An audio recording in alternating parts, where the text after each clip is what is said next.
लोकसभा चुनावों के अंतिम दौर का प्रचार समाप्त होते ही प्रधानमंत्री नरेंद्र मोदी ध्यान करने के लिए कन्याकुमारी जा रहे हैं। ये समाचार मीडिया में आते ही मोदी विरोधियों ने तीखी बयानबाजी आरंभ करके यह सिद्ध कर दिया है कि पूरा का पूरा ईडी गठबंधन सनातन विरोधी है और इनकी मोहब्बत की दुकान में सनातन के विरुद्ध नफरत का सामान भरा पड़ा है। चुनाव प्रचार करते हुए प्रधानमंत्री नरेंद्र मोदी ने संपूर्ण ईडी गठबंधन को मुस्लिम तुष्टीकरण के संबंध में बेनकाब किया और अब उन्होंने स्वयं प्रधानमंत्री मोदी के ध्यान कार्यक्रम का विरोध करके प्रचार के दौरान प्रधानमंत्री द्वारा दिए गए दावों की पुष्टि कर दी। समाचारों के अनुसार प्रधानमंत्री मोदी कन्याकुमारी में उस शिला का ध्यान लगाएंगे जहां स्वामी विवेकानंद ने ध्यान लगाकर विकसित भारत का सपना देखा था। इस शिला के ऊपर ही स्वामी विवेकानंद की स्मृति में विवेकानंद रॉक मेमोरियल बनाया गया है। ज्ञातव्य है कि प्रधानमंत्री चुनाव प्रचार के बाद पहले भी ध्यान के लिए जाते रहे हैं। 2014 में उन्होंने महाराष्ट्र में शिवाजी महाराज से जुड़े प्रतापगढ़ में ध्यान लगाया था और 2019 केदारनाथ की रुद्र गुफा में ध्यान लगाया था। विवेकानंद रॉक पर 3 दिन लगातार ध्यानावस्था में रहते हुए विवेकानंद जी को विकसित भारत का दर्शन मिला था। प्रधानमंत्री मोदी ने 2047 तक भारत का विकसित भारत बनाने का लक्ष्य रखा है। संभवतः इसी के दृष्टिगत उन्होंने ध्यान लगाने के लिए इस स्थान को चुना है। प्रधानमंत्री मोदी के ध्यान कार्यक्रम से विपक्ष बौखला गया है और अजीबोगरीब प्रतिक्रिया दे रहा है। पश्चिम बंगाल की मुख्यमंत्री ममता बनर्जी का कहना है कि अगर प्रधानमंत्री नरेंद्र मोदी के इस ध्यान को टीवी पर दिखाया गया तो उनकी पार्टी चुनाव आयोग में शिकायत दर्ज कराएगी। उन्होंने आगे कहा कि अब प्रधानमंत्री मोदी को वहीं रह जाना चाहिए और आराम करना चाहिए। कांग्रेस ने इस आचार संहिता का उल्लंघन बताकर चुनाव आयोग के पास शिकायत तक दर्ज करवा दी है।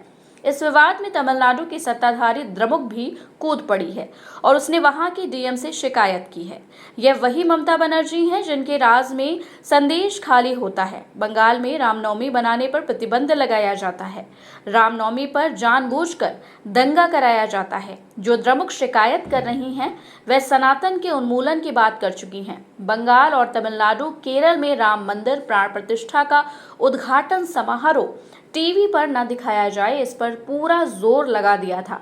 आज ये लोग ध्यान का विरोध कर रहे हैं जिन्होंने कभी योग दिवस व सूर्य नमस्कार आदि का भी विरोध किया।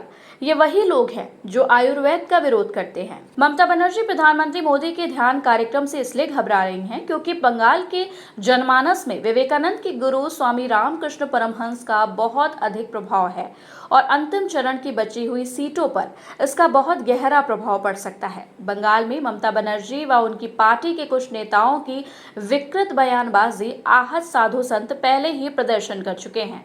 अब उसके बाद प्रधानमंत्री का ध्यान योग ममता को बुरी तरीके से परेशान कर रहा है क्योंकि जब प्रधानमंत्री मोदी ने 2014 में ध्यान लगाया तब पहली बार पूर्ण बहुमत की सरकार बन गई और जब 2019 में केदारनाथ धाम की गुफा में ध्यान लगाया तब भाजपा ने 300 पार का लक्ष्य प्राप्त करने में सफल हुई।